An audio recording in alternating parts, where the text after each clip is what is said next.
Diretamente do Brasil, Brasília, Distrito Federal.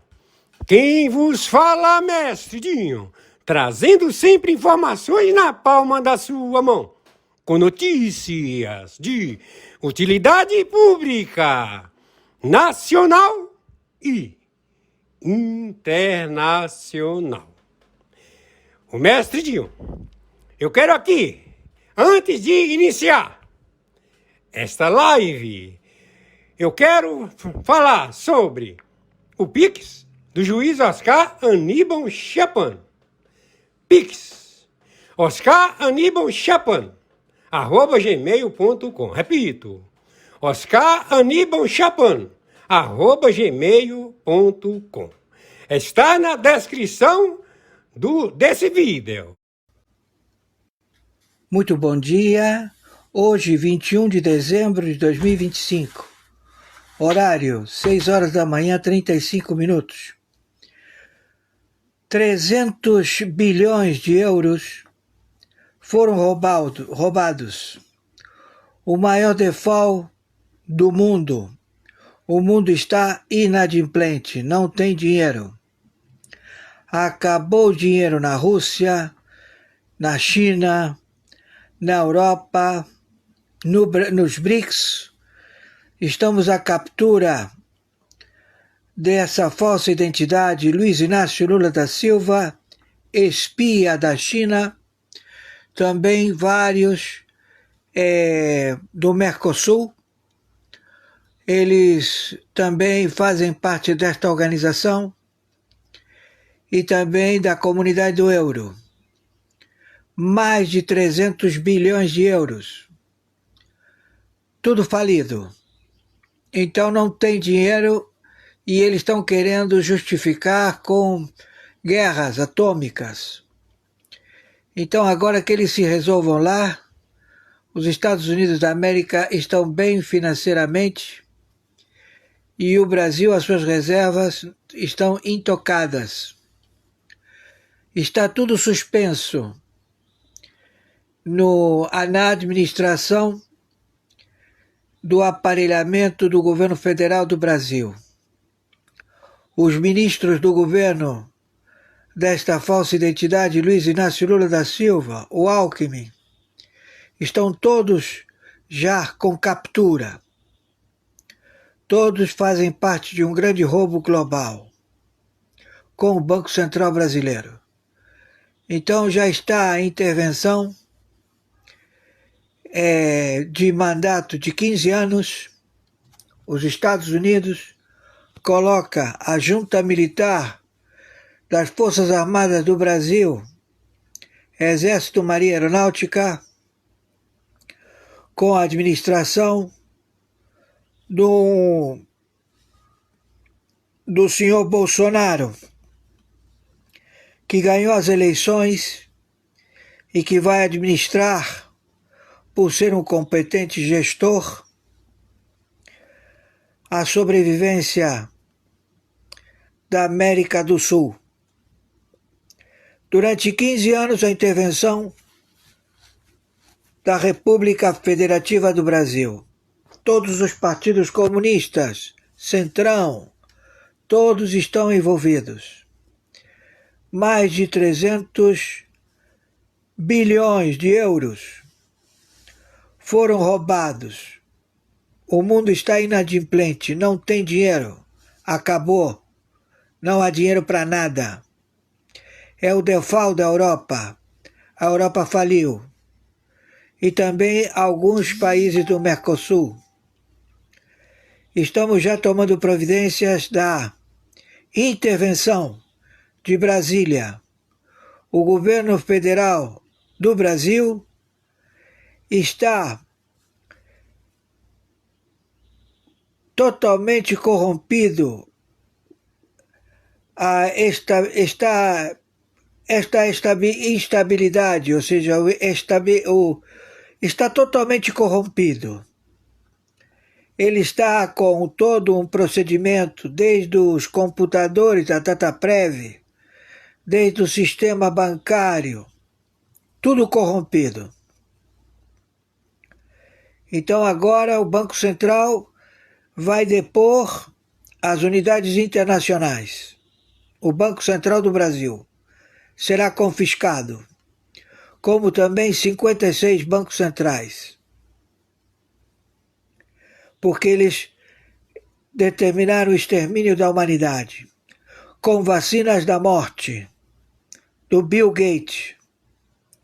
Então, o crime de genocídio praticado por falsa identidade que se faz chamar Luiz Inácio Lula da Silva e os seus ministros está em processo. Todos serão arguídos em oitivas. Está interditada a administração da República Federativa do Brasil. Não há dinheiro para ninguém. Entenderam? É um roubo qualificado. É genocídio em massa do Brasil. E o interventor, o cargo, a arbitragem internacional, o senhor Oscar Aníbal Tchapano, não pode permitir. O Tribunal Penal Internacional já identificou o crime de genocídio em massa na República Federativa do Brasil. Estão todos detidos, presos. Serão capturados, vivos ou mortos. Hoje, dia 21 de dezembro de 2025, horário 6 horas da manhã, 41 minutos. Torno a repetir, o mundo faliu, Putin faliu, China faliu, Europa faliu, todo mundo sem dinheiro. Também os BRICS, principalmente essa falsa identidade que se faz chamar Luiz Inácio Lula da Silva. Está interditado o governo federal do Brasil. Todo o seu procedimento de pagamento tributário mundial no planeta, a intervenção, vai durar 15 anos. A junta militar do Exército da Marinha e da Aeronáutica procederá na intervenção que os Estados Unidos vão cercear através do sistema de inteligência em computação matemática estabelecido a administração de proceder à captura destes ladrões, partidos políticos, senadores, governadores, prefeitos, todos envolvidos. Então a intervenção é essa. Vai durar 15 anos. E quem assume a presidência é um civil, o senhor Bolsonaro. Se ele não estiver entre nós, ninguém assume. Somente a inteligência artificial. Então, é melhor que o senhor Bolsonaro esteja bem de saúde, para que haja um controle em eleições ou possibilidades. Todos os membros do Pleno do Supremo Tribunal Federal estão todos detidos, todos levados à prisão internacional. Hoje, dia 21 de dezembro de 2025, quem está falando? O senhor Oscar Aníbal Tchapano. Meu Pix de sobrevivência é meu e-mail, oscaranibaltchapano@gmail.com. Meu Pix de sobrevivência é meu CPF 510 466 447 34. Meu Pix de sobrevivência é meu telefone celular 5521 99742 0789. Estamos em guerra atômica nuclear, onde não há dinheiro para pagamentos, para absolutamente nada. Entenderam?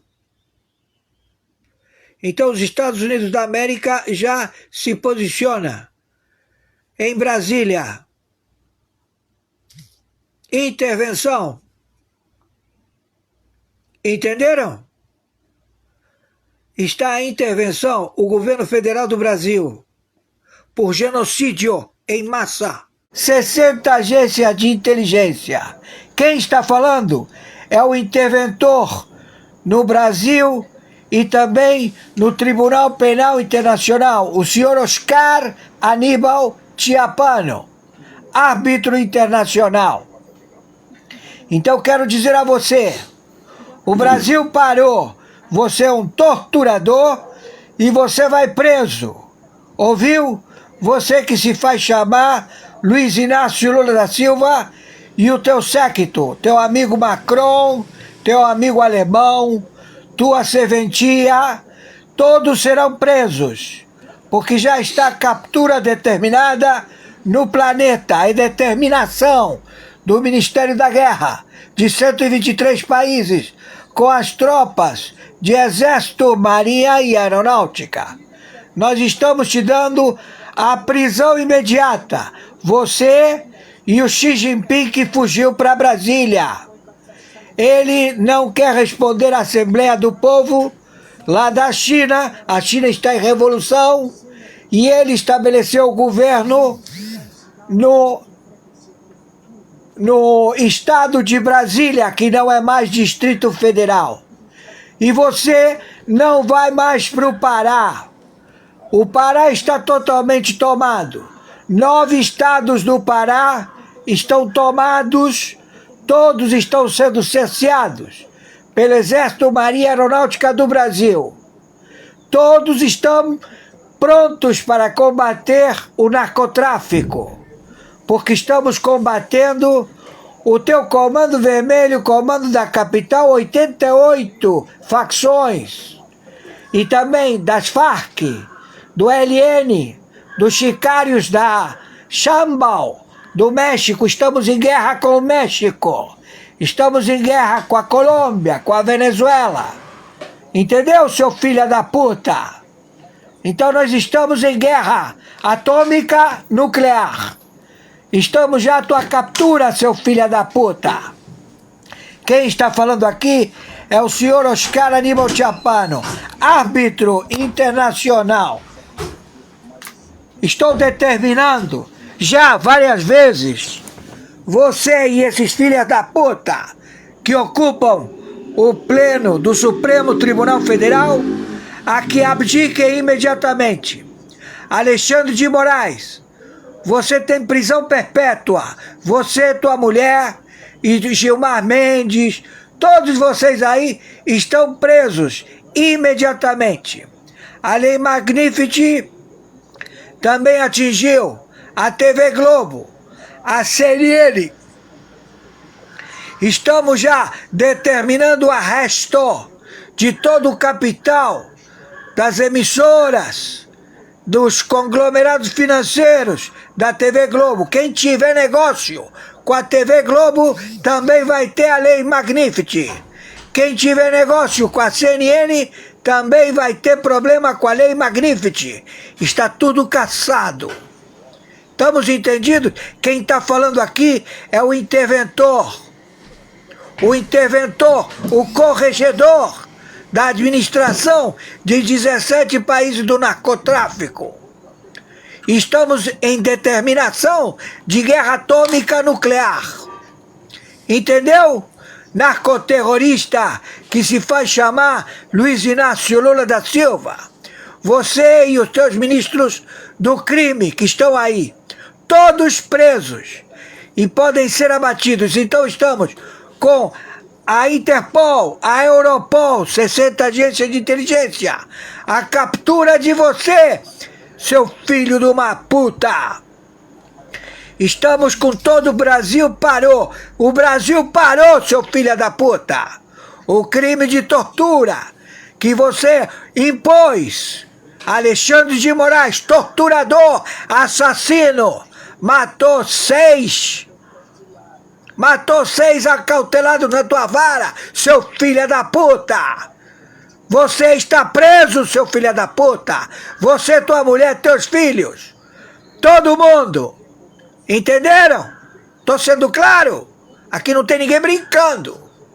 Então hoje, estamos esperando o juiz para que determine a soltura imediata de todos os generais que estão sequestrados por este torturador espia sabotador louco chamado Alexandre de Moraes, Gilmar Mendes, Carmen Lúcia, Toffoli, Fachin, Zanin, todos vocês estão presos. A sentença, a mínima sentença é prisão perpétua, mas para o crime que vocês praticaram é pena capital. Morte por pelotão de fuzilamento, traição à pátria. Estamos em guerra, seus filha da puta. Entendeu? Então, quero ver você sair daí da África do Sul e ir para o teu amigo aí na África ou pretender voltar para a China. A China está cerceada. A China está levando bomba do Japão. Todas as unidades navais, todo o comércio da China está indo para o fundo do Pacífico. Estão alvejando todos os navios container da Rota da Seda. Entenderam? Todo o acautelamento da frota naval chinesa está em conflito no Pacífico. Japão está bombardeando já. Entendeu? Coreia do Sul, todo mundo se levantou contra a China, seu filho da puta. E esse Xi Jinping veio se acautelar no Hotel Blue Tree de Brasília. Vai levar um míssel na cabeça, seu filho da puta. Já é alvo. Então te prepara. Estamos em guerra atômica nuclear. Entendeu, seu filho da puta? Quem tá falando é o senhor Oscar Aníbal Tchapano. A internet não vai ser fechada, não há cerceamento nenhum em lugar nenhum do planeta. Macron, tu tá morto, Macron. Você, alemão, tu tá fudido. Você, rei da Inglaterra, tá fudido. Entenderam? Tudo descoberto. Vocês quiseram ganhar dinheiro trucidando, torturando a população do planeta, envenenando o povo. Você não manda em porra nenhuma. Você declarou guerra aos Estados Unidos da América, a 123 países do Tribunal Penal Internacional, signatários do Tribunal Penal Internacional. E nós somos os interventor. Estamos interventor.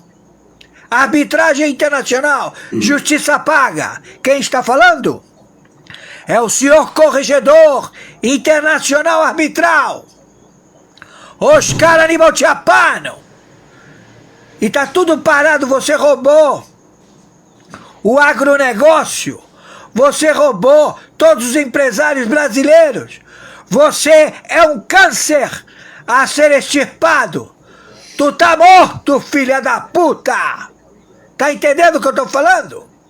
E conforme determinação, meu Pix é meu e-mail. oscaranibaltchapano@gmail.com. Meu Pix é meu CPF 510-466-447-34. Meu Pix é meu telefone celular 5521-99742-0789. Prestem atenção. Brasília, Polícia Federal, Superintendente André, você está preso, conjuntamente com 10 superintendentes da Polícia Federal, narcotraficantes. Lewandowski, tu tá preso, filha da puta. Você e teu filho, por roubar os aposentados, por roubar o Fundo de Garantia do Trabalhador, institutos, também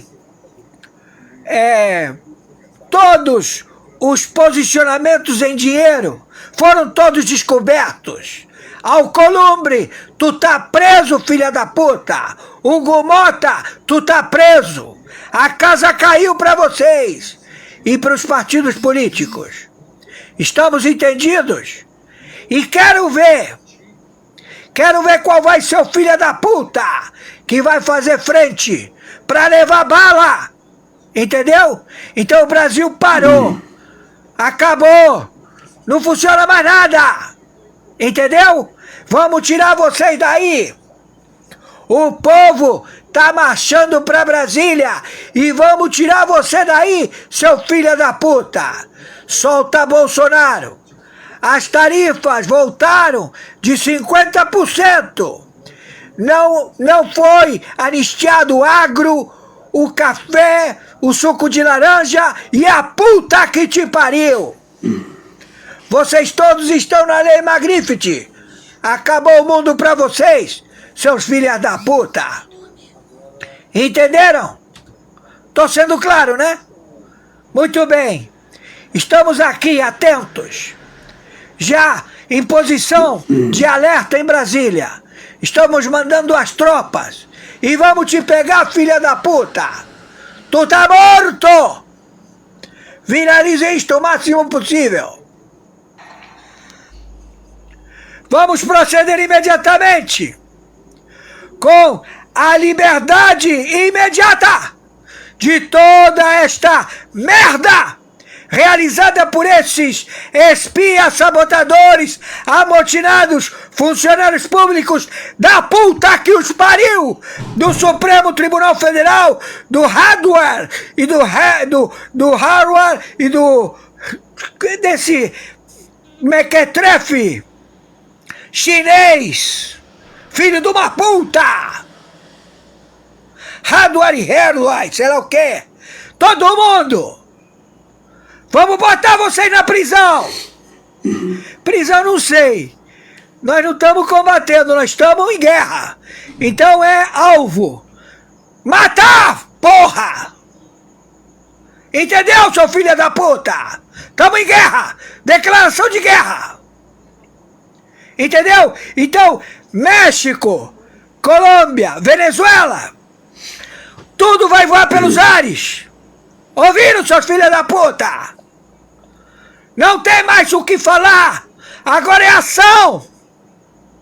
E conforme determinação, meu Pix de sobrevivência é meu e-mail, oscaranibotiapano@gmail.com. Meu Pix de sobrevivência, meu CPF 510-466-44734. Meu Pix de sobrevivência é meu telefone WhatsApp celular 5521-99742-0789. Não tem mais nenhum filho da puta, nenhum metido a querer intervir no Facebook e no YouTube ou qualquer plataforma da internet. Ouviu, Anatel, filho da puta? Tá ouvindo emissoras de televisão? Tá ouvindo o judiciário? Todos vocês estão sendo peneirados. Muitos irão pro pelotão de fuzilamento, seus filhos da puta! Entenderam? Quem tá falando aqui é o teu corregedor! É o cara que veio te pegar, filho da puta! Viralize isto! Pra que chegue no ouvido desses filhos da puta! E você que não acredita, pois agora você vai ver, filha da puta! Bando de filha da puta! Chegou a hora! Quem está falando é o senhor Oscar Anibotiapano. Estamos árbitro, justiça particular, justiça paga, na função juiz corregedor arbitral internacional na investigação da cleptocracia mundial, na investigação da ONU, reduto destes funcionários públicos em planos quinquenais, conjuntamente com a China e a Rússia, a se locomover para seus espólios particulares, funcionários públicos, em delipêndio dos seus próprios países. Todos são ladrões. e todos foram identificados. Então agora nós já determinamos a prisão imediata onde for encontrado, em qualquer lugar do planeta, o sujeito que se faz chamar Luiz Inácio Lula da Silva, falsa identidade. Ele é um impostor. Ele é um plágio, um filho da puta. Então, como caiu a casa dele, caiu o sistema financeiro dele, caíram todos os bancos, Rothschild, todos os bancos, Macron, Alemanha, a Europa inteira, todo mundo caiu, acabou também a membresia da OTAN, da NATO, acabou tudo, eles não têm averbação jurídica em seus países. Então, neste momento, eles procederam a sequestrar, está sequestrado o senhor Messias Bolsonaro através de uma atitude monocrática de um procurado internacionalmente pela Lei Magnifici, ele e sua família, que ocupa o cargo de ministro do Supremo Tribunal Federal, vice-presidente desse órgão na República Federativa do Brasil.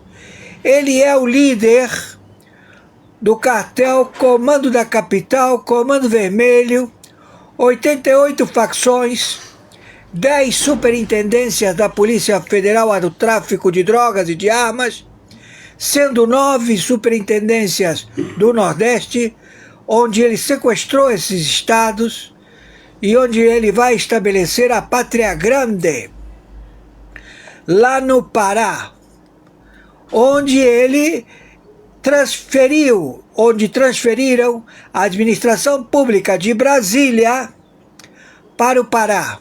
Eles estão querendo todos se refugiar no Pará. Tomaram 9 estados. E também os países que fazem fronteira com a Amazônia, todos do narcotráfico, eles todos estão engajados à guerra contra os Estados Unidos da América.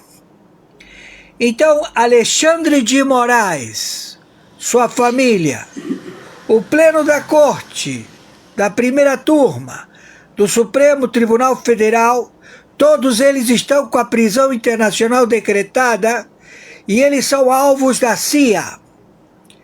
Estamos já determinando o desfecho de que a operacionalidade de todos os agentes da CIA no território da República Federativa do Brasil podem proceder imediatamente contra estes terroristas que se fazem passar por membros do Pleno da Corte do Supremo Tribunal Federal.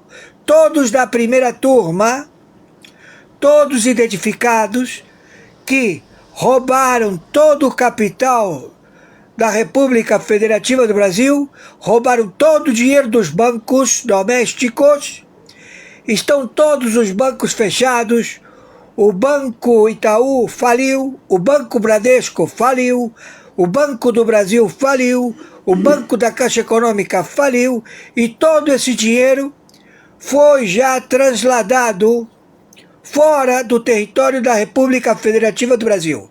Estamos também ao encalço do presidente do Banco Central. Toda a equipe do Banco Central está sendo já estabelecido o conluio com este procedimento de logística de fintechs, chancelas na internet para o roubo de toda a população do Brasil.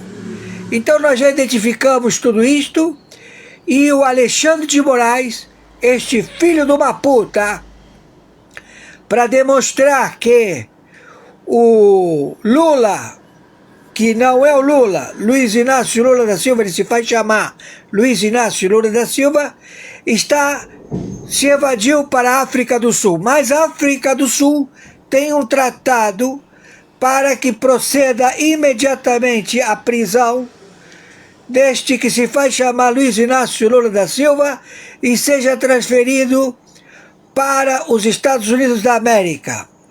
Ele é um terrorista filho da puta. Ele e todo o procedimento de governo, representantes do primeiro, segundo e terceiro escalão na República Federativa do Brasil. O senhor Messias Bolsonaro se encontra no momento sequestrado nas dependências da Polícia Federal no Distrito Federal de Brasília. Não é mais Distrito Federal. É o Estado de Brasília, ele não é mais Distrito Federal. Distrito Federal é o Pará. O Pará é o Distrito Federal. Brasília é o distrito do governo da China. Xi Jinping, ele estabeleceu a sua colônia, Brasil, em Brasília. Ele tomou toda a Brasília, tomou os estados que estão no sul do Brasil, alegando que é de sua propriedade. Os chineses. Estamos entendidos? Então Xi Jinping está situado no Blue Tree, Hotel Blue Tree, em Brasília, vizinho à residência da Presidência da República. Então o Brasil se encontra em guerra atômica nuclear contra os Estados Unidos da América. O pleno do Objetivo de Segurança Nacional, a tutela e curatela do Exército, Marinha e Aeronáutica se encontram impedidos, não estão se manifestando a esta posição de guerra contra os Estados Unidos da América. Então, este plágio chamado Luiz Inácio Lula da Silva decretou há poucas horas guerra contra os Estados Unidos da América, fazendo o levante de 17 países do narcotráfico na América do Sul para combater os Estados Unidos da América. E ele se encontra na América, se encontra na África do Sul. Então, nós já estamos procedendo com a captura deste terrorista no planeta. E também do Maduro, do Pepe, da Sheinbaum e todo filho da puta dos 17 países do narcotráfico que apoiarem esta declaração de guerra atômica nuclear contra os Estados Unidos. Já estamos procedendo com o aporte militar de extermínio. Uma vez iniciada a guerra, que já está em curso, não temos o que dialogar, não há como dialogar. Então, devemos dizer para toda a população do Brasil que está assinado o decreto do Ministério da Guerra, do Pentágono, a outorga mundial contra o narcotráfico global dos terroristas estabelecidos em todo o planeta. Então todas as constituições foram todas colocadas ao lado e entra a supraconstitucionalidade da defesa contra estes terroristas já identificados. Então o Brasil se encontra em guerra. Então estamos dizendo a você, funcionário da segurança, Polícia Federal, Polícia Civil, Polícia Militar, autarquias, corregedorias, todos vocês que atenderem a ordem monocrática deste filho da puta chamado Alexandre de Moraes, terão a mesma membresia que ele vai resgatar. Por enquanto, é um tiro na cabeça, dado pelos especialistas da CIA que já se encontram posicionados. Nós vamos proceder imediatamente à prisão imediata do pleno da primeira turma. O senhor Messias Bolsonaro corre risco de vida na Superintendência da Polícia Federal. Eles estabeleceram uma revolução civil onde o povo brasileiro já sai às ruas e todo mundo se encaminha para Brasília para estabelecer um confronto contra estes que apoiam a este filho de uma puta e a estes partidos de esquerda do PT. Você que é do PT, do Partido dos Trabalhadores, você que é do MST, você que tem alguma relevância política na Câmara de Vereadores, deputados estaduais, deputados federais, senadores, de partidos políticos de esquerda, todos vocês correm risco de vida. Todos vocês podem ser mortos. Então, não somos responsáveis porque vocês declararam guerra aos Estados Unidos da América. Quem está falando é o interventor do Tribunal Penal Internacional, o senhor Oscar Aníbal Chapano. Então vocês anteciparam e vocês querem ver acontecer, então vocês vão ver ainda hoje acontecer tiro, porrada e bomba. Entendeu? E não tem como retornar, não tem como, peraí, deixa disso, nos rendemos, não tem isso. Uma vez declarada a guerra, não temos como evitar o contingente das tropas e principalmente dos aviões encarregados à destruição de todas as suas membresias. Estão entendendo? Aqui não é uma atitude de mostrar força. Não. Aqui é guerra atômica nuclear.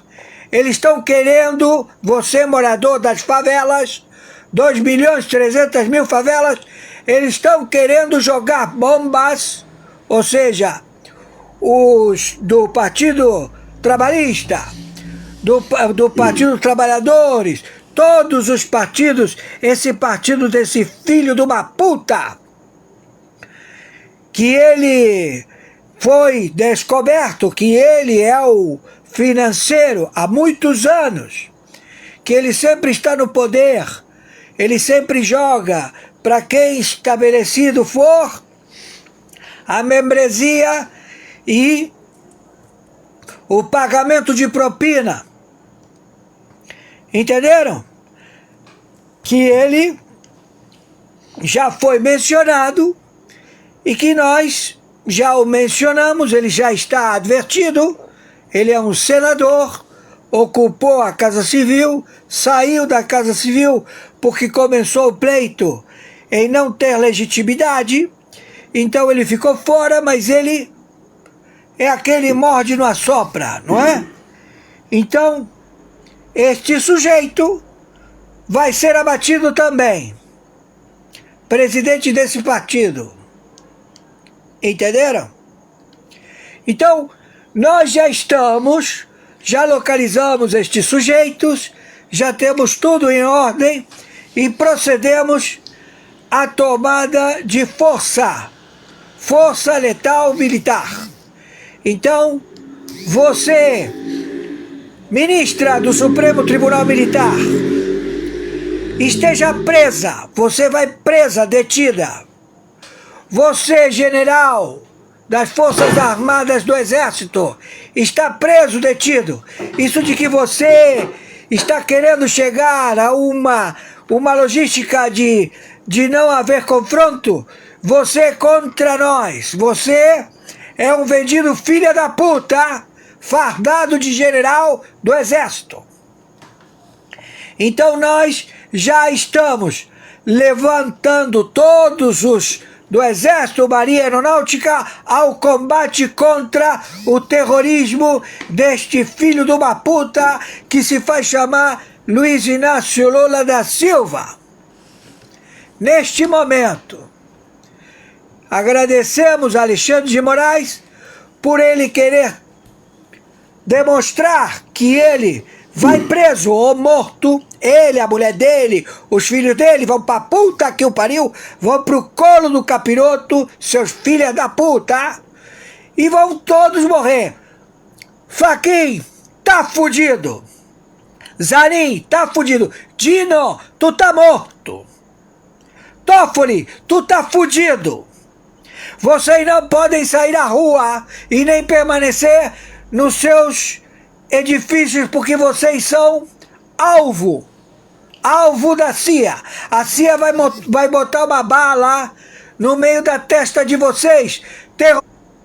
E estamos dizendo aos que operam na Anatel, há lives feitas no Facebook, no YouTube, porque nós estamos procedendo.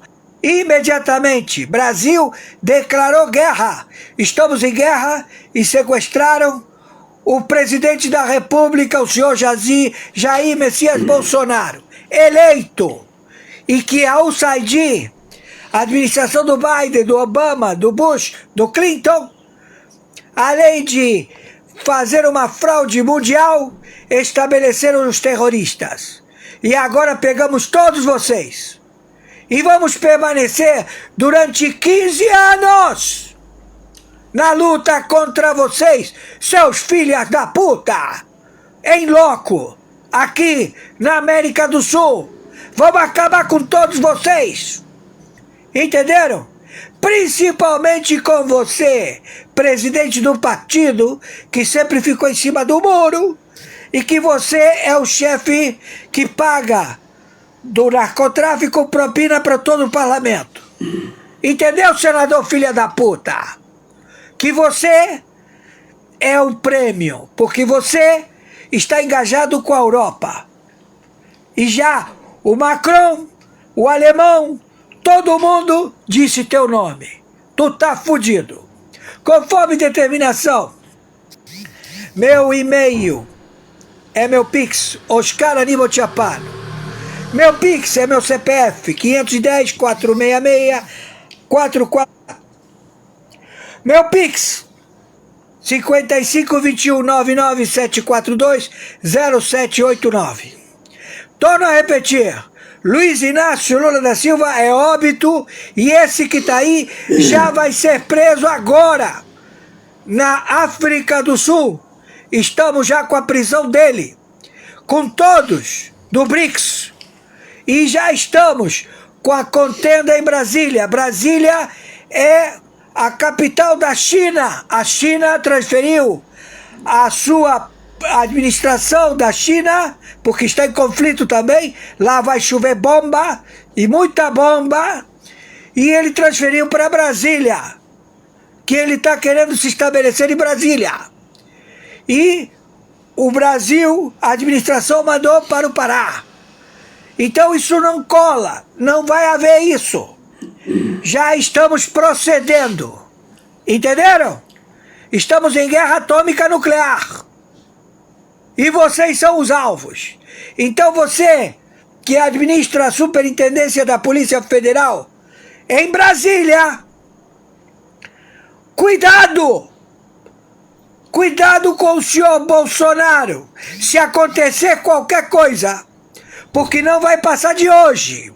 Vocês vão ser abatidos ainda hoje. Ainda hoje, os aviões vão proceder à invasão de Brasília, com todos os paraquedistas. E vamos tomar essa porra! Entendido? E você do Exército, da Marinha e da Aeronáutica, se fizer frente, vai tomar tiro! Amotinado, filha da puta! Ladrão do povo brasileiro! Feitor! Torturador da população da República Federativa do Brasil! Tu tá fugindo, tá morto, filha da puta! Todos vocês dos partidos comunistas, filhos de uma puta. Não sai na rua porque tu vai morrer. Não fica no teu apartamento porque tu vai morrer. Entendido? Fui claro? Meus amigos e amigas patriotas, quem vos fala, mestre Dinho. Hoje, dia 21 de dezembro do ano de 2025, nós acabamos de assistir a live do juiz Oscar Aníbal Chapin. E agora, na sequência, vamos assistir as matérias, aquelas matérias que o juiz Oscar Aníbal Chapin envia todos os dias para o mestre Dinho. Vamos lá, a seguir! Olá Brasil, aqui é Rodrigo Passos trazendo para vocês mais uma edição do Viva Notícia, o canal que fala a verdade sem rodeios, como o povo gosta e merece. Gente, é bomba atrás de bomba. Lulinha, filho de Lula, segue dando trabalho, fazendo o STF perder noites de sono. Menos André Mendonça, que tem tocado o terror em cima da cambada. Lulinha está na ratoeira, amigo. Pode contar os dias, não tem como esconder mais. Se o filho do careca do INSS foi preso, a partir de agora é cada um para si. Lula já jogou a toalha em declaração à imprensa, com os olhos esbugalhados quando ficou sabendo da boca de uma jornalista militante que seu filho estava na mira da PF. Enfim, bomba atrás de bomba. Hoje aqui para você, onde te conto todos os detalhes, vamos lá. Meu amigo, minha amiga que está aí do outro lado, trabalhando duro para sustentar a família, pagando contas que não param de subir, você sabe muito bem o que é ver o dinheiro suado escorrendo pelo ralo por causa de esquemas escuros lá em cima. E hoje vamos começar direto pelo ponto que mais chama atenção nesse escândalo todo. A postura firme do presidente do Banco Central, Gabriel Galípolo, que veio a público defender a verdade e proteger seus técnicos de pressões inéditas no caso do Banco Master. Técnicos dedicados do Banco Central relataram um medo e uma pressão nunca vistos antes em investigações de instituições financeiras. Algo que chegou à imprensa, ao Ministério Público e à Polícia Federal, expondo um constrangimento institucional que abala a confiança no sistema. Diante dessa situação alarmante, Galípolo não se acovardou. Ele mandou um recado claro e direto, dizendo que os técnicos não devem ser intimidados de jeito nenhum, que ele próprio assumirá toda a responsabilidade pelas explicações e que tudo, absolutamente tudo, está documentado. Reuniões, contatos, decisões, mensagens, nada pode ser apagado ou silenciado. Como noticiado recentemente, em 18 de dezembro de 2025, Galípolo reforçou que o Banco Central tem tudo rigorosamente registrado e está à disposição total do Supremo Tribunal Federal para prestar esclarecimentos sobre a liquidação do Master. Essa atitude de liderança, alinhada aos valores conservadores de proteger os servidores honestos e priorizar a transparência, é um alento em meio ao caos, mostrando que ainda há quem defenda a verdade contra conchavos poderosos. Esse posicionamento de Galípolo ganha ainda mais peso quando vemos o rombo gigantesco deixado pelo Banco Master, comandado pelo banqueiro Daniel Vorcaro, liquidado pelo Banco Central após a Polícia Federal revelar um esquema de fraudes estimado em 19 bilhões de reais, com impactos que chegam a 41 bilhões no Fundo Garantidor de Créditos. Imagina só, o banco vendia carteiras de crédito sem lastro real, títulos fictícios que enganavam investidores comuns, fundos de pensão estatais e queimaram recursos pagos indiretamente por todos nós, contribuintes que ralam todo dia. Mais de 1,5 milhão de investidores foram prejudicados. Prejuízos bilionários que vão cair no colo do cidadão de bem, enquanto os responsáveis parecem receber proteção nas altas esferas. Isso revolta qualquer trabalhador honesto que vê seu suor desperdiçado em fraudes de elites, contrariando o conservadorismo que defende o livre mercado com regras claras, punição severa para trapaceiros e proteção à propriedade privada das famílias brasileiras. E quem surge para complicar tudo? O ministro Dias Toffoli, do Supremo Tribunal Federal, que após a defesa de Vorcaro alegar menção a foro privilegiado, foi sorteado relator, transferiu o caso para a corte e impôs sigilo absoluto, transformando o processo em caixa preta inacessível. Nem movimentações básicas aparecem, só um grupo restrito tem acesso. Editoriais da Gazeta do Povo alertam que isso esconde algo grave, especialmente em escândalo que afeta milhões. A atitude de Toffoli é vergonhosa, vai contra a transparência pública que o conservadorismo exige, refletindo uma elitização do judiciário que combatemos, pois acreditamos em instituições acessíveis, onde a lei vale igual para todos, sem sigilos que blindam conectados. Pior, dias antes do sigilo, em 29 de novembro, Toffoli viajou de jatinho particular para Lima, assistindo à final da Libertadores, ao lado do advogado Augusto Arruda Botelho, defensor de Luiz Antônio Bull, diretor preso do Master. Reportagens da Gazeta do Povo e Revista Oeste destacam que o sigilo veio em 3 de dezembro. Juristas consultados afirmam suspeição imediata pelo Código de Processo Penal por proximidade com partes. Transparência Internacional chamou de extremamente grave, minando confiança na justiça. Além disso, esposa de Toffoli foi sócia de escritório defendendo Vorcaro e o banco patrocinou eventos com ministros do Supremo. Essa mistura de poder e interesses privados é oposto ao conservadorismo. Separação clara entre Estado e negócios para evitar que o judiciário vire favores. Quando ministros viajam com advogados de réus, o povo perde fé na imparcialidade, ameaçando ordem social, família protegida por leis justas e propriedade contra fraudes.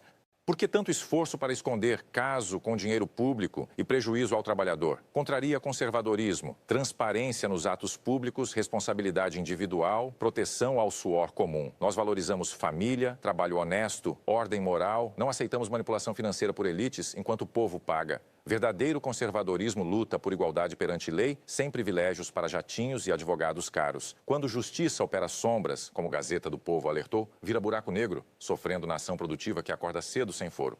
Mais um capítulo revoltante. Documentos do celular de Vorcaro revelam um contrato milionário do Master com o escritório de Viviane Barci de Moraes, esposa do ministro Alexandre de Moraes. Pagamentos de 3.600.000 mensais, totalizando 129 milhões até 2027, para a defesa junto a Banco Central, Receita, Congresso, Judiciário e Executivo. Coincidentemente, terminaria no ano de Moraes presidir Supremo. Gazeta do Povo destaca a atuação estratégica onde banco tinha problemas. Nome da esposa ligado levanta questionamentos sobre imparcialidade da Corte Guardiã da Constituição.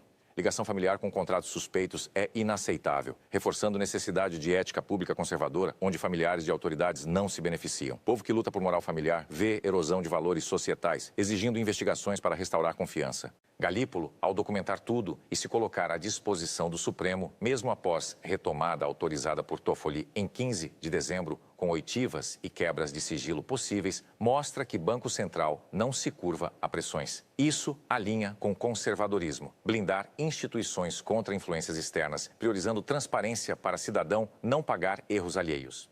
Celular de Vorcaro causa temor em Brasília, podendo revelar conexões profundas com políticos e judiciário, ampliando o escândalo além fraude isolada, ameaçando integridade nacional. Conservadores defendem investigações implacáveis para cortar raízes corruptas, pois sem moralidade no poder, família perde base segura. Meu Brasil, isso lembra pilares conservadorismo verdadeiro, defesa, liberdade econômica sem conchavos, luta contra a corrupção, drenando recursos familiares, exigência juízes imparciais, sem amigos íntimos, de investigar.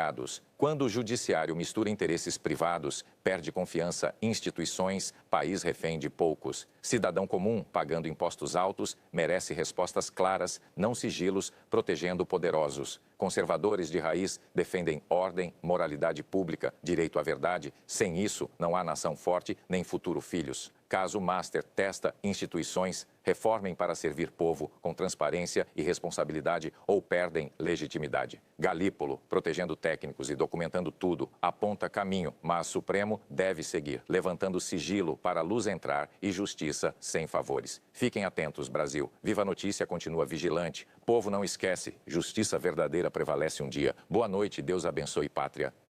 A noite caía pesada sobre a periferia de São Paulo.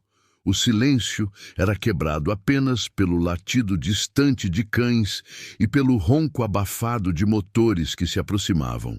4 caminhonetes pretas avançavam sem faróis pela rua estreita, como predadores caçando na escuridão. Dentro delas, 17 homens armados até os dentes. Fuzis automaticamente carregados, pistolas nos coldres, granadas penduradas nos coletes. Todos vestindo preto, todos em silêncio. Eles eram membros do primeiro comando da capital.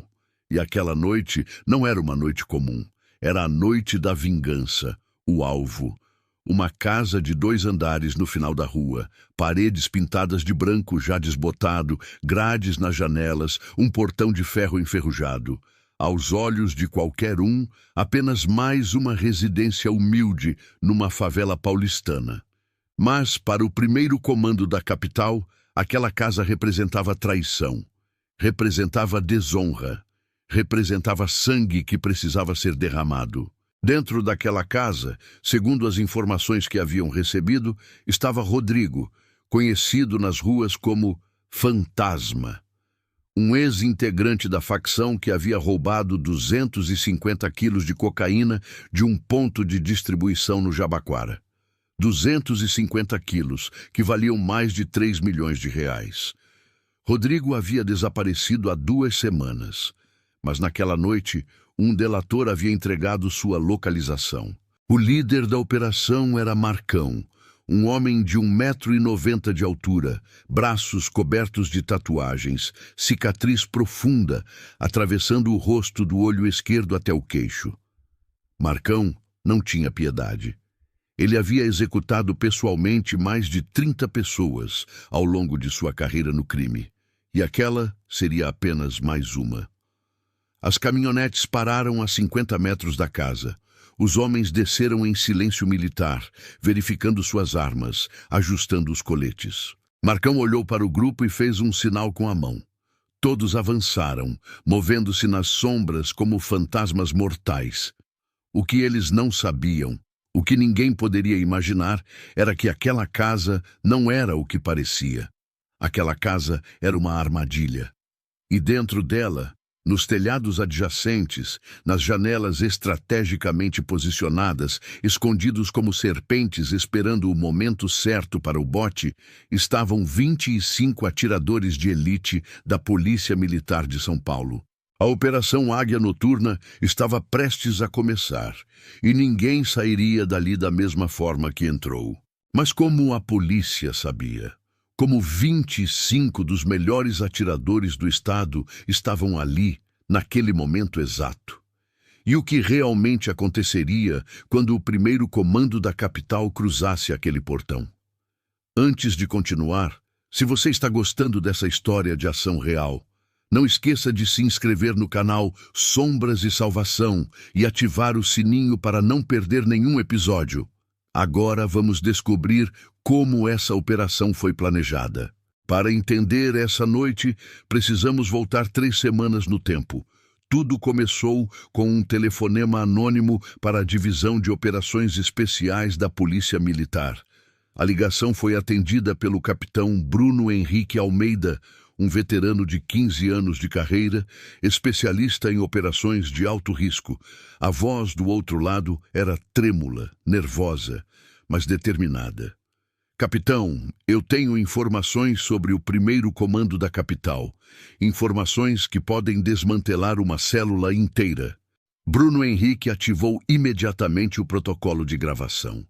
Informantes eram sempre arriscados, muitas vezes mentirosos, mas havia algo na voz daquele homem que parecia genuíno.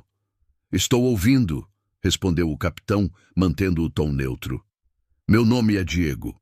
Eu era do movimento, mas eles mataram meu irmão há 2 meses. Disseram que ele era dedo duro, mas era mentira. Ele nunca entregou ninguém.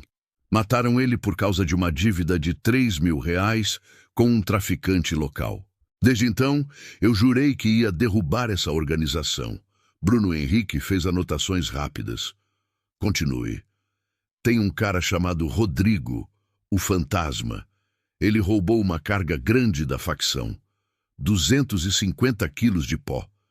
O Marcão, você conhece o Marcão? Conheço o nome, respondeu o capitão.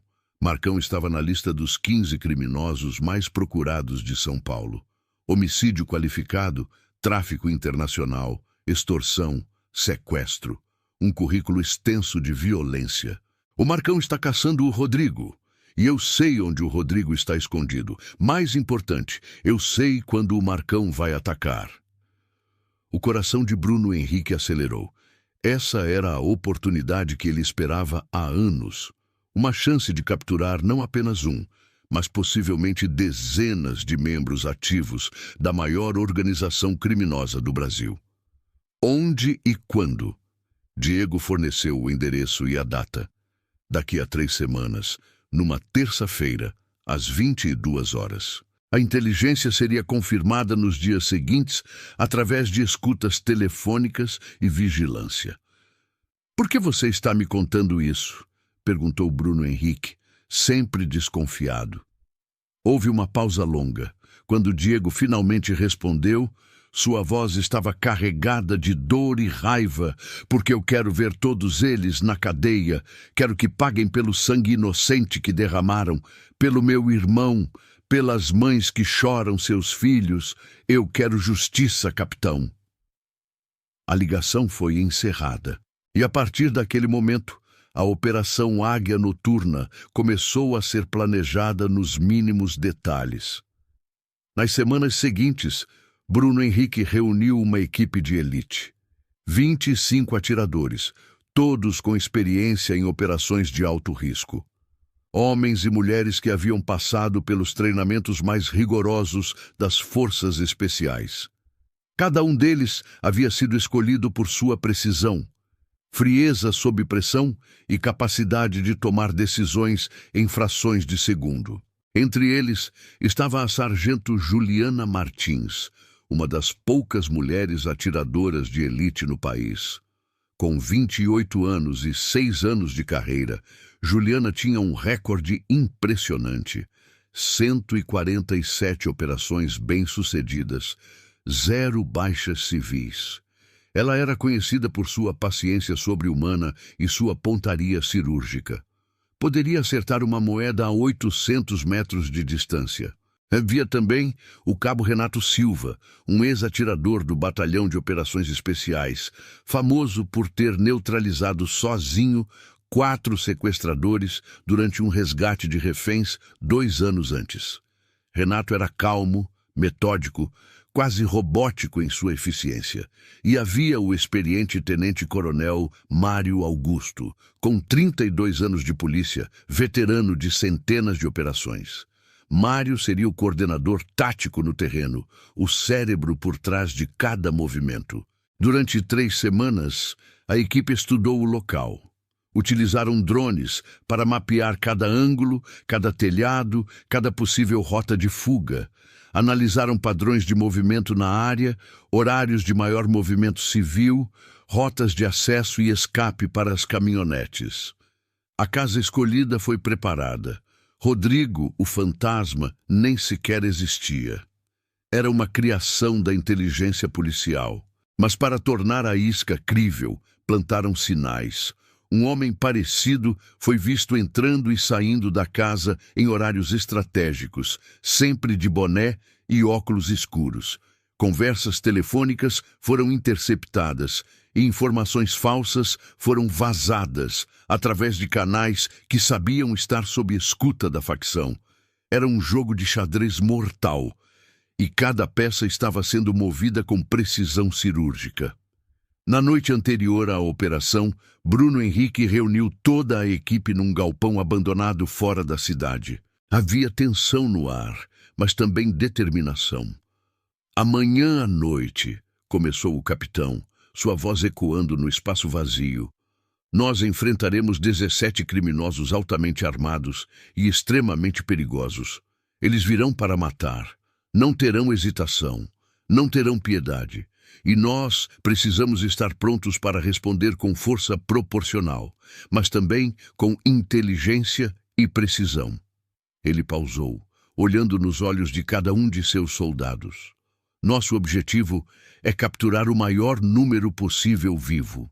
Mas se algum deles apontar uma arma para vocês ou para civis, vocês têm autorização para neutralizar a ameaça. A vida de vocês e a vida de inocentes vem primeiro, sempre. Juliana levantou a mão. Capitão, qual é a probabilidade de resistência? Bruno Henrique não mentiu. 98%. Esses homens não se renderão facilmente. Muitos deles preferirão morrer a voltar para a prisão. Um silêncio pesado tomou conta do galpão. Mas nós temos a vantagem, continuou o capitão. Nós temos o elemento surpresa. Eles não sabem que estamos lá, e quando descobrirem, já será tarde demais. A reunião terminou com todos revisando suas posições, testando equipamentos, conferindo munição. Cada detalhe foi verificado 3 vezes. Não poderia haver margem para erro. Às 18 horas do dia seguinte, os 25 atiradores começaram a se posicionar. movendo-se individualmente, vestidos como civis, chegaram à área ao longo de 4 horas. Um por um, ocuparam suas posições. Nos telhados das casas vizinhas, dentro de cômodos vazios, com visão estratégica, atrás de muros com ângulos de tiro perfeitos. Juliana estava posicionada num telhado a 150 metros da casa-alvo, com visão completa da rua de aproximação. Renato estava dentro de uma casa abandonada ao lado, janela coberta por uma cortina escura com um pequeno orifício para o cano de seu rifle de precisão. Mário Augusto coordenava tudo de uma van camuflada estacionada 3 ruas adiante. Às 21h45, os rádios crepitaram. Alvos avistados, 4 veículos aproximando-se pela Avenida Nordeste. Confirmado, 17 ocupantes, todos armados. Bruno Henrique, posicionado no telhado mais alto da área, olhou através de seu binóculo de visão noturna. Lá estavam eles, as caminhonetes pretas se movendo como uma matilha de lobos. Todos em posição, ele sussurrou no rádio. Aguardem meu sinal. Ninguém atira até minha ordem. Repito, ninguém atira até minha ordem. 25 vozes responderam em sequência. Confirmado. O cerco estava montado, a armadilha estava pronta. E o primeiro comando da capital estava prestes a cometer o maior erro de suas vidas. As caminhonetes pararam.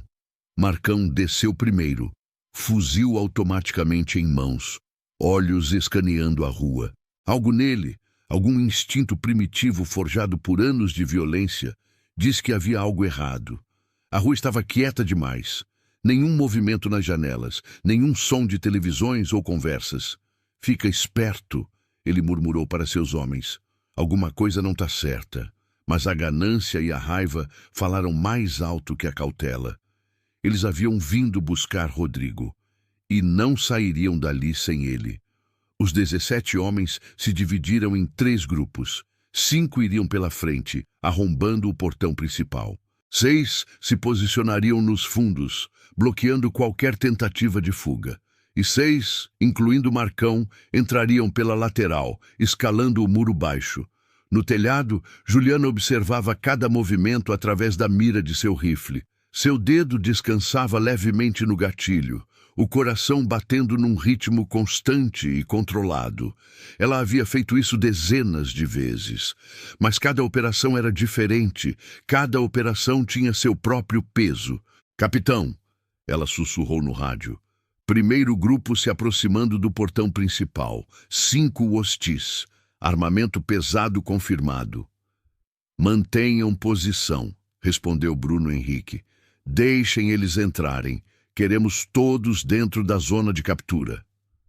Os criminosos se moviam com eficiência surpreendente. Claramente haviam feito isso antes. Um deles colocou uma pequena carga explosiva no portão. 3 segundos depois, uma explosão abafada. O portão cedeu. Foi nesse momento que tudo mudou. Assim que o primeiro homem cruzou o portão, as luzes se acenderam. Não as luzes da casa, mas holofotes de alta intensidade posicionados estrategicamente em todos os telhados ao redor. A rua inteira se iluminou como se fosse dia. E então, a voz de Bruno Henrique ecoou através de megafones. Polícia Militar, vocês estão cercados. Larguem as armas e deitem no chão com as mãos na cabeça. Esta é sua única chance. Os 17 criminosos congelaram, cegados pela luz súbita, cérebros processando o impossível. Uma emboscada. Marcão reagiu primeiro. É armadilha! Fogo! Fogo! E o inferno se abriu. Os criminosos abriram fogo indiscriminadamente. Rajadas de fuzil rasgaram o ar noturno, perfurando paredes, estilhaçando vidros, ricocheteando no asfalto. Era caos puro, violência descontrolada, alimentada pelo pânico e desespero. Mas os atiradores de elite não responderam imediatamente. Eles esperaram. Esperaram pelo comando, porque cada tiro deles tinha que contar, cada bala tinha que ter um propósito. Tiro livre apenas em ameaça direta, gritou Bruno Henrique no rádio, tentando ser ouvido sobre o estrondo das armas automáticas. Priorizem contenção. Repito, priorizem contenção. Juliana tinha 3 criminosos em seu campo de visão. Um deles estava disparando descontroladamente em direção a uma casa onde ela sabia que havia uma família dormindo. Ela não podia arriscar. Respirou fundo, deixou o mundo desacelerar e apertou o gatilho. O tiro foi perfeito. Atingiu o fuzil do criminoso, arrancando-o de suas mãos e jogando-o 3 metros para trás. O homem caiu, desorientado, mas vivo, as mãos sangrando, mas funcionais. Alvo neutralizado, sem fatalidade, ela reportou calmamente. Renato, da janela adjacente, tinha 2 criminosos tentando arrombar uma porta para usar como refúgio. Ele disparou 2 vezes. A primeira bala atingiu o ombro do primeiro homem, derrubando-o. A segunda atingiu a perna do segundo, impedindo sua fuga. 2 alvos neutralizados, sem fatalidade, reportou Renato. Era uma dança mortal de precisão contra volume de fogo. Os criminosos atiravam centenas de balas, mas sem controle, sem direção. Os atiradores de elite disparavam uma fração disso, mas cada tiro encontrava seu alvo. Pessoal, se você está impressionado com essa operação, deixe seu like e se inscreva no canal. Agora vamos ver como a situação ficou ainda mais intensa. Marcão percebeu rapidamente que estavam em profunda desvantagem. Ele havia sido soldado antes de se tornar criminoso. Reconhecia uma operação bem executada quando via uma. E aquela era perfeita. Recuem! Voltem para os carros! Ele gritou, disparando cobertura para seus homens enquanto corria. Mas a polícia havia previsto isso também. As caminhonetes não ligariam. Durante a noite, enquanto os criminosos planejavam seu ataque, uma equipe especializada havia desativado discretamente os sistemas de ignição de todos os 4 veículos. Quando os criminosos tentaram dar partida, nada aconteceu. Apenas o clique vazio das chaves, girando inutilmente. O desespero se instalou completamente. "Os carros não ligam!" gritou um dos homens, pânico evidente em sua voz. Marcão olhou ao redor. Eles estavam encurralados, cercados, superados em número e tática. Havia apenas uma opção: resistir até o fim ou se render. E Marcão não era homem de se render. "Peguem reféns!" ele ordenou, a mente calculando friamente. "Invadam as casas! Peguem famílias!" Era a carta mais desesperada e a mais perigosa. 3 criminosos conseguiram arrombar a porta de uma casa 2 ruas abaixo. Dentro havia uma família: pai, mãe e 2 filhos de 7 e 9 anos. Os gritos da família perfuraram a noite. Bruno Henrique sentiu seu estômago apertar. Aquilo era exatamente o que ele tinha temido. Exatamente o cenário que transformava uma operação bem-sucedida em tragédia. "Equipe Bravo, reportem", ele disse no rádio, forçando calma em sua voz. 3 hostis invadiram residência na Rua das Acácias, número 37. Confirmado, 4 civis, incluindo 2 crianças. Os hostis estão armados e em pânico. Isso mudava tudo. Agora não era apenas uma questão de capturar criminosos. Era uma questão de salvar vidas inocentes. Equipe Charlie, preparem entrada tática. Equipe Delta, mantenham cobertura. Atiradoras Juliana e Márcia, vocês têm visual da casa? Afirmativo, respondeu Juliana. Ela já havia reposicionado seu rifle, agora mirando as janelas da casa invadida. 2 hostis visíveis, um mantendo a família no canto da sala, outro na janela usando a criança como escudo. As palavras gelaram o sangue de todos no canal de rádio. Um adulto covarde usando uma criança como escudo humano. Não havia nada mais vil. "Capitão", disse Juliana, sua voz ainda calma, mas com uma borda afiada.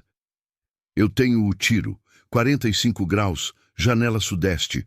Posso neutralizar sem risco ao menor." Bruno Henrique fechou os olhos por um segundo. Essa era a decisão que definiria tudo. Confiar na habilidade de Juliana ou arriscar uma negociação que poderia terminar em tragédia. Juliana, ele disse finalmente, você tem experiência. Eu confio no seu julgamento. Se você diz que tem o tiro, então você tem autorização. Mas apenas se tiver 100% de certeza. Entendido, capitão, 100%. Juliana ajustou sua posição, controlou a respiração. O vento estava calmo, apenas uma brisa leve da esquerda. Distância, 182 metros. O criminoso estava segurando o menino de 9 anos pela frente, o cano do revólver pressionado contra a cabeça da criança. Mas havia uma abertura, pequena. Apenas 8 centímetros entre a cabeça da criança e a cabeça do sequestrador. 8 centímetros, a diferença entre vida e morte. Ela calculou tudo. A queda da bala, a deriva do vento, o tremor natural do próprio corpo. Então, naquele espaço entre 2 batimentos cardíacos, quando o corpo está perfeitamente imóvel, ela apertou o gatilho. O tiro ecoou. Por um momento que pareceu eterno, ninguém se moveu. Então o criminoso caiu para trás, um orifício perfeito em sua testa, o revólver caindo harmlessly de suas mãos. A criança estava ilesa, nenhum arranhão. Alvo neutralizado, reportou Juliana, sua voz traindo apenas um leve tremor. Menor insegurança. Lágrimas de alívio encheram os olhos de Bruno Henrique. Bom trabalho, Juliana. Excepcionalmente bom trabalho. A equipe Charlie invadiu imediatamente, resgatando a família. Os outros 2 criminosos, vendo seu companheiro morto e cercados por policiais fortemente armados, largaram as armas e se renderam. 3 a menos. 14 ainda resistindo. Nas 2 horas seguintes, foi uma batalha de paciência. Os criminosos restantes haviam se entrincheirado em diferentes posições. Alguns dentro da casa-alvo original, outros espalhados por construções abandonadas próximas. Eles sabiam que não tinham saída, mas se recusavam a se render. Marcão estava entre os que ocupavam a casa-alvo. Ele havia transformado o local numa pequena fortaleza, usando móveis para barricadas, disparando através de buracos nas paredes. Bruno Henrique estabeleceu comunicação através de um megafone. Marcão, sabemos que é você. Não há saída. Você está cercado por mais de 50 policiais. Entregue-se e ninguém mais precisa morrer. A resposta foi uma rajada de fuzil que passou a metros do capitão. Acho que isso é um não, murmurou Renato, posicionado com visão direta para a janela onde Marcão estava escondido. As horas se arrastavam. A polícia não tinha pressa.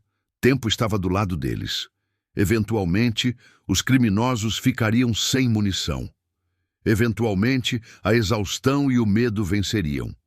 Um por um, os criminosos começaram a se render.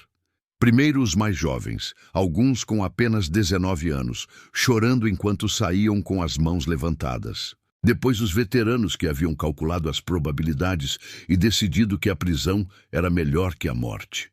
Às 4 horas da manhã, apenas 6 resistiam. Marcão estava entre eles. Foi quando o tenente-coronel Mário Augusto teve uma ideia.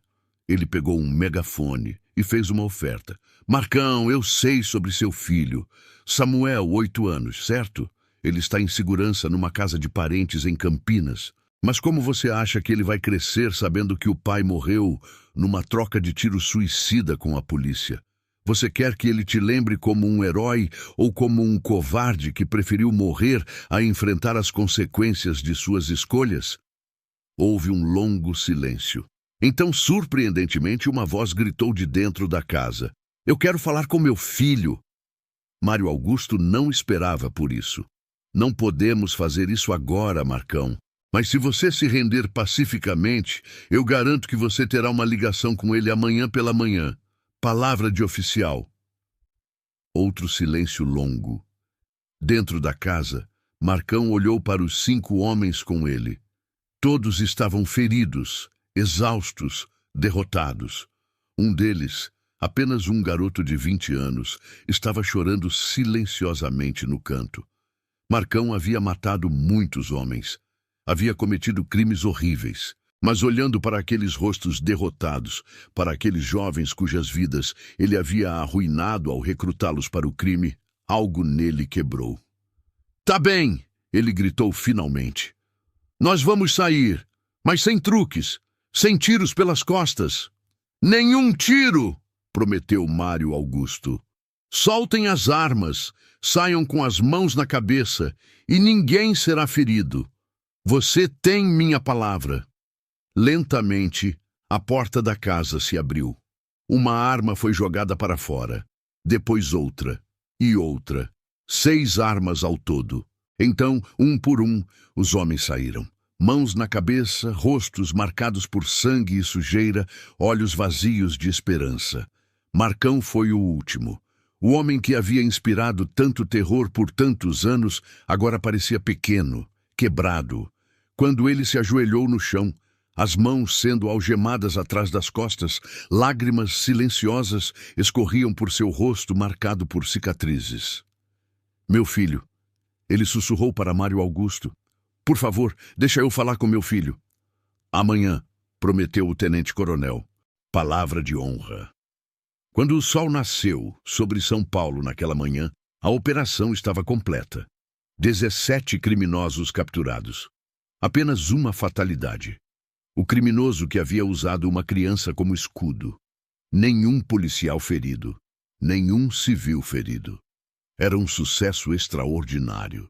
O tipo de operação que entraria para os livros de história da Polícia Militar. As armas apreendidas encheram 3 caminhões, 23 fuzis automáticos, 37 pistolas, 8 granadas, milhares de cartuchos de munição. Havia drogas também encontradas em uma das caminhonetes, 100 quilos de cocaína, 50 quilos de maconha prensada. Mas o verdadeiro troféu não eram as armas ou drogas, eram os homens, 17 membros ativos do primeiro comando da capital, incluindo Marcão, um dos líderes mais procurados do estado. Bruno Henrique reuniu sua equipe ao amanhecer. Eles estavam exaustos, sujos, mas havia orgulho em seus olhos. "Vocês fizeram história hoje", disse o capitão, sua voz embargada pela emoção. "Vocês mostraram o que significa verdadeiro profissionalismo.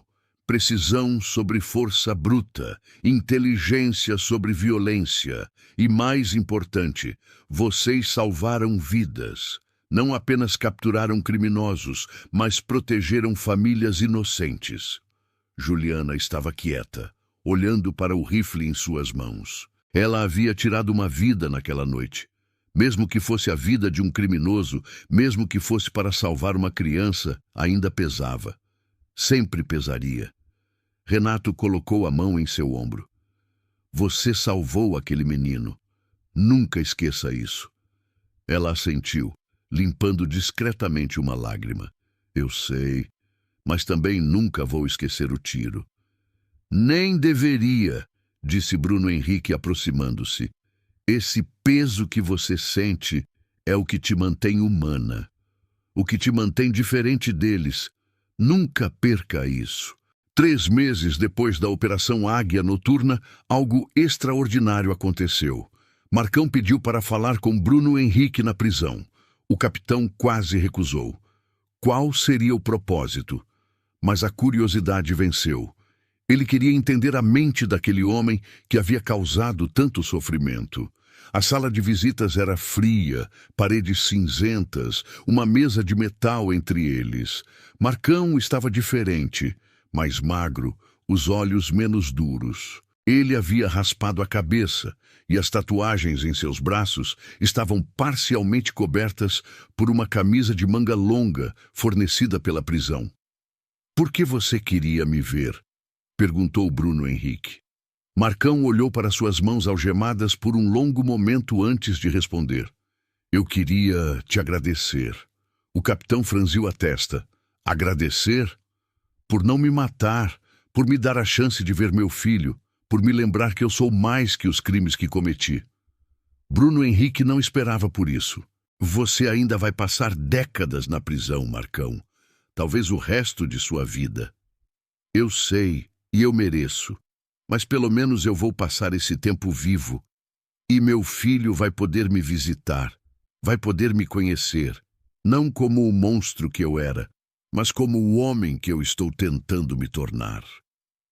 Havia sinceridade em sua voz. Talvez fosse manipulação. Talvez fosse genuíno. Bruno Henrique não tinha certeza.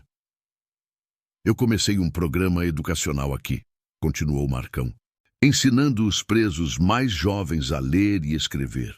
Muitos deles entraram para o crime porque não tinham outra escolha. Sem educação, sem oportunidade. Eu quero dar a eles o que eu nunca tive, uma chance de mudar. O capitão estudou o homem à sua frente. E as vítimas, as famílias que você destruiu, as vidas que você tirou. Marcão fechou os olhos. Eu carrego elas comigo todos os dias, cada rosto, cada nome. Eu não espero perdão, não espero redenção, mas eu posso tentar evitar que outros façam o que eu fiz. É tudo que me resta. Bruno Henrique se levantou para sair. Capitão, chamou Marcão. Aquela atiradora. A que fez aquele tiro impossível para salvar o menino. Como ela está? Por que você quer saber? Porque eu sei o peso de tirar uma vida, e eu queria que ela soubesse que, apesar de tudo, ela fez a coisa certa, e que o homem que ela matou, ele teria matado aquela criança sem pestanejar. Ela salvou uma vida. Isso importa. As palavras ficaram com Bruno Henrique muito depois de sair da prisão. Ele passou a informação para Juliana, que recebeu com lágrimas silenciosas. A Operação Águia Noturna se tornou lendária nos anais da Polícia Militar. Foi estudada em academias de polícia, usada como exemplo de planejamento tático perfeito. Mas para aqueles que estiveram lá naquela noite, era mais que uma operação bem-sucedida. Era um lembrete de que, mesmo na escuridão do crime e violência, ainda havia espaço para a humanidade, para precisão sobre barbárie, para proteção sobre destruição. 25 atiradores de elite haviam transformado o que poderia ter sido um massacre em uma captura cirúrgica.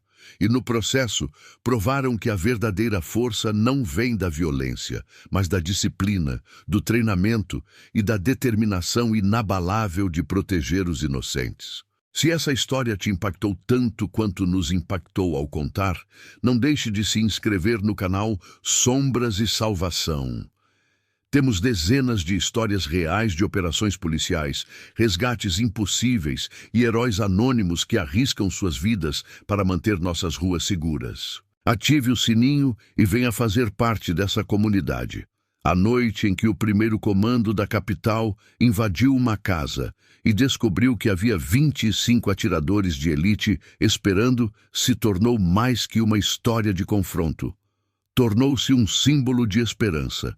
Prova de que o bem organizado, treinado e dedicado pode vencer o mal, mesmo quando o mal vem armado até os dentes. E em algum lugar de São Paulo, um menino de 9 anos dorme tranquilo em sua cama, sem saber que sua vida foi salva por um único tiro perfeito, disparado por uma mulher que nunca conhecerá, mas que sempre carregará consigo o peso sagrado de ter feito a escolha certa no momento mais difícil. Essa é a verdade sobre os heróis. Eles não buscam glória, não buscam reconhecimento. Eles apenas fazem o que precisa ser feito, carregam o peso que vem com essas decisões e acordam no dia seguinte prontos para fazer tudo de novo, porque é isso que significa servir e proteger. Comunistas, se você não prendê-los pelos crimes que eles cometem, eles vão te prender pelos crimes que você nunca cometeu. É o que está acontecendo no Brasil. Eu sempre disse que a organização criminosa está nos 3 poderes: no Executivo, Planalto, Legislativo e no Judiciário, a Suprema Corte. Mas vai muito mais além. Vai também a criminalidade, a corrupção no Supremo Tribunal Militar. O Supremo Tribunal Militar recebeu uma petição, certamente por parte das quadrilhas da Suprema Corte e do Planalto, para a perda da patente de Bolsonaro e de outros militares. Ou seja, eles não estão apenas contentes com a prisão e as falsas acusações. Eles querem que Bolsonaro e outros militares percam as patentes. Como que o chefe das Forças Armadas é uma rapariga do Lula e as Forças Armadas do Brasil estão em mãos de corruptos, o Supremo Tribunal Militar deverá julgar somente em 2026, segundo o jornal Folha de São Paulo. Quando os brasileiros tinham as Forças Armadas como a última esperança para livrar o Brasil desses desgraçados, os brasileiros não pararam para pensar que as Forças Armadas é uma faca de dois gumes, tanto para o bem, tanto para o mal. Todas as ditaduras sanguinárias do mundo, eu cansei de dizer aqui neste canal, só existem graças às Forças Armadas. O regime de Cuba, que está oprimindo a ilha desde 1959, só está nesta tirania porque são protegidos pelas Forças Armadas. Fidel Castro e a gangue jamais teriam poder para se manter durante tantos anos sem a proteção e as bênçãos das Forças Armadas. Assim também na Coreia e em outras nações, como por exemplo a Nicarágua. Aquele imbecil que está oprimindo e destruindo a Nicarágua, ele só está lá porque as Forças Armadas o protegem. Então as Forças Armadas, quando ela não é usada para o bem da nação, ela é usada para o mal. E o brasileiro depositou a sua fé e esperança numa organização que hoje mostra claramente que a sua cúpula ou parte dela é corrompida. Então, repetindo, o comunista, se você não colocá-lo na cadeia pelos crimes que eles cometem, eles vão te calar e colocar na cadeia pelos crimes que você nunca cometeu. Charlie Kirk acertou sobre o Brasil e o agro que se cuide. Veja o que ele disse ainda em vida antes de ser covardemente eliminado. Brazil is a totally corrupt country. They're a broken country. Polls on Brazil have been wrong. And with Lula now becoming president, they're going to become a wholly owned colony of the Chinese Communist Party. Basically, they're going to become a wholly owned colony of the Chinese Communist Party. Basically. E sabe por que o agro deve ficar de olho? Porque a fala de Kirk pode ser confirmada em 2 artigos publicados pela Farm News, de autoria da... E mais um detalhe, vamos além ainda, né? Eu já venho falando há muito tempo sobre a gente virar uma colônia. Por quê? No Rio Grande do Sul, quase tudo já é da China. Tipo, empresas de energia, todas, sem exceção, é da China. Inclusive as barragens que supostamente, né, encheram de água e explodiram, né, não deu conta, não deu vazão, adivinha de quem é? Da China. As terras aonde o rio passou, com tudo que aconteceu no Rio Grande do Sul, estão sendo desapropriadas e vendidas para quem? Vendidas, entre aspas, né? Só uma chance, né? E na verdade isso já vem acontecendo há muito tempo, não é de agora. Então, gente, e aí essa semana a China publicou um documento falando sobre as terras raras no Brasil. Então, assim, essa questão aí do Trump ter recuado, entre aspas, sobre a lei, né, Magnitsky, do Alexandre de Moraes, isso aí tem a ver com provavelmente com esse documento que a China publicou. Porque agora é a questão, assim, ó, de quem tem mais poder de barganha, porque assim, o Brasil ele nunca foi um país de terceiro mundo, nós sempre fomos o primeiro em tudo. Só que para a agenda, né, e lá desde o tempo de Guaraná de Rolha, os Rockefeller, né, eles venderam pra gente essa ideia, né, e fizeram com que a gente acreditasse, por quê? Pra eles era ótimo. Quanto mais o povo for ignorante pra tudo que a gente tem, é a mesma coisa que tu ter dentro do teu terreno, da tua casa, petróleo. Se tu sabe que tem, tu não vai vender o terreno, tu vai vender o petróleo, certo? E vai vender aos poucos, vai vender ali os litros, né? E vai fazer dinheiro a vida inteira, até pra milésima geração. Agora, se tu não tem, se tu é um ignorante, não sabe onde tu tá pisando, se tu não sabe aquilo que tu tem de verdade, chega alguém ali e diz assim, ó, te dou 50 reais aí por esse teu terreno aí. Aí tu tá precisando de grana, é um exemplo, tá, gente? É uma porrada lá, sei lá, 100 mil reais no teu terreno, tu vai vender. Tu tá precisando de grana, tu não sabe que tu tá precisando do petróleo, mas ele sabe. E é mais ou menos o Brasil. Por que tu acha que eles estão querendo destruir, o clima, o agro, é culpa de tudo isso? Por quê? Porque eles querem comprar as terras a preço de banana, querem definhar o agro até o limite pra chegar e comprar a preço de banana. Aí eles vão comprar a preço de banana, e aí o nosso próprio povo, agricultor, que sempre trabalhou nessas terras, vão trabalhar pra China de quase de graça. E tu, idiota, que tá apoiando essa historinha de clima contra o nosso agro, porque nós somos o celeiro do mundo, a gente alimenta o mundo inteiro. Ao invés de tu apoiar o nosso agro, apoiar o nosso povo, tu vai trabalhar quase que de graça pra China. E essa historinha aí de que o governo colocou lá pra implementar a escala, sei lá, 5x2, 4x1, não sei, porque eu não faz tempo que eu não sou CLT, nem quero ser, né? Faz tempo que eu acordei. Depois eu vou fazer outro vídeo falando sobre isso. É isso, gente. Essa historinha de escala é só pra acabar cada vez mais com as empresas. pra cada vez mais tu depender de quem? Do governo. E eles estão conseguindo, e tu tá ajudando, porque tu é um imbecil, porque tu é idiota, porque tu acredita que tudo que esse governo faz é pro teu bem. Só que não é. E tu vai ficar sabendo tarde demais. Eu espero, sinceramente, que tu acorde antes. Porque senão, não é tu que vai sofrer. É o teu filho, a tua família, a tua esposa, os teus pais e as tuas próximas gerações. Bons dias.